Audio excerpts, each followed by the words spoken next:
7 साल बाद भारत आ रहा है दुनिया का सबसे सस्ता तेल। ईरान के खर्च से 9.5 करोड़ लीटर गुजरात के वेडिनार पोर्ट पर पहुंचेगा।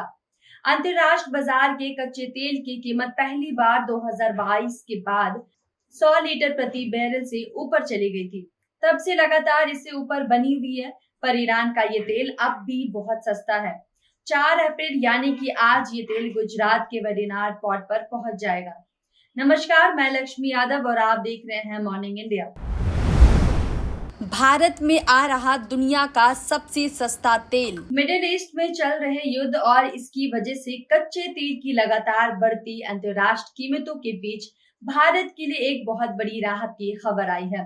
करीब 7 साल के बाद भारत में ईरान से कच्चे तेल की पहली खेप पहुंचने वाली है, जो सीधे गुजरात के वेडिनार पोर्ट पर आज पहुंचेगी। ये वही तेल है जो अंतर्राष्ट्रीय बाजार में सबसे सस्ते विकल्पों में गिना जाता है और भारतीय रिफाइनरीज के लिए हमेशा से फायदे का सौदा रहा। शिप ट्रैकिंग डेटा के मुताबिक पिंगशुन नाम का एक एफएमएक्स टैंकर ईरान के खार्ग आइलैंड से करीब 6 लाख बैरल यानी लगभग 9.5 करोड़ लीटर कच्चा तेल लेकर भारत की ओर बढ़ रहा है। इस जहाज ने मार्च की शुरुआत में लैंडिंग की थी और करीब 1 महीने की यात्रा के बाद ये भारत पहुंचने वाला है।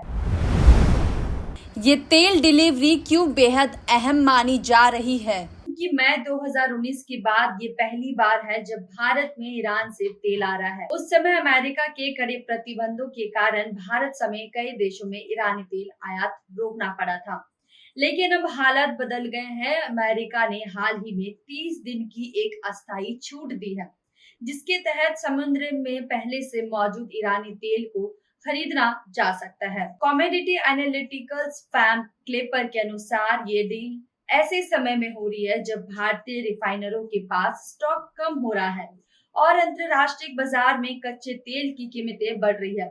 ऐसे में सस्ता ईरानी तेल भारत के लिए एक बड़ी राहत बन सकती है।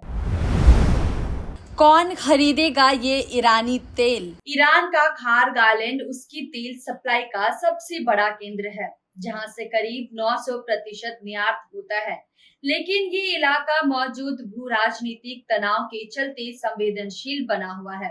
हाल ही में अमेरिकी राष्ट्रपति डोनाल्ड ट्रंप ने चेतावनी दी थी कि अगर समझौता नहीं हुआ तो इस तेल टर्मिनल को निशाना बनाया जा सकता है। इस पूरे घटनाक्रम के बीच सबसे बड़ा सवाल ये है, इस तेल को खरीदेगा कौन? वेडिनार में रूस समर्थित नायरा एनर्जी की बड़ी रिफाइनरी है, लेकिन उसके मेंटेनेंस में जाने की संभावना कम है। ऐसे में माना जा रहा है कि इंडियन ऑयल या फिर भारत पेट्रोलियम जैसी सरकार कंपनियां इसे खेप को खरीद सकती है। सस्ता है, फिर ईरान से तेल क्यों नहीं खरीद रहा भारत? 2019 तक भारत ईरान के तेल का एक बड़ा ग्राहक रहा। एक ऐसा समय था जब भारत के कुल तेल आयात में ईरान की हिस्सेदारी 11.5% तक पहुंच हुई थी। तेल की खासियत यह है कि ये भारतीय रिफाइनरों के लिए तकनीक रूप से अनुकूल है और इसके व्यापार काफी लचीली है। 2018 में जब अमेरिका ने ईरान पर दोबारा प्रतिबंधियां लगाई तो भारत को मजबूरन अपने आयात बंद करने पड़े। इसके बाद भारत ने सऊदी अरब, इराक, अमेरिका और रूस जैसे देशों से तेल खरीदना बढ़ा दी, लेकिन अब एक बार फिर ईरान की वापसी की संभावना बनती दिखाई दे रही है। फिलहाल ये साफ है कि 4 अप्रैल यानी कि आज वेडिनार पोर्ट पर पहुंचने वाला ये टैंकर सिर्फ एक तेल खेप नहीं, बल्कि भारत ईरान ऊर्जा संबंधों की नई शुरुआत है। अगर हालात अनुकूल रहते हैं तो आने वाले समय में भारत ईरान में बड़े पैमाने पर तेल खरीद फिर शुरू कर सकता है। मैं लक्ष्मी यादव, आप देख रहे हैं मॉर्निंग इंडिया।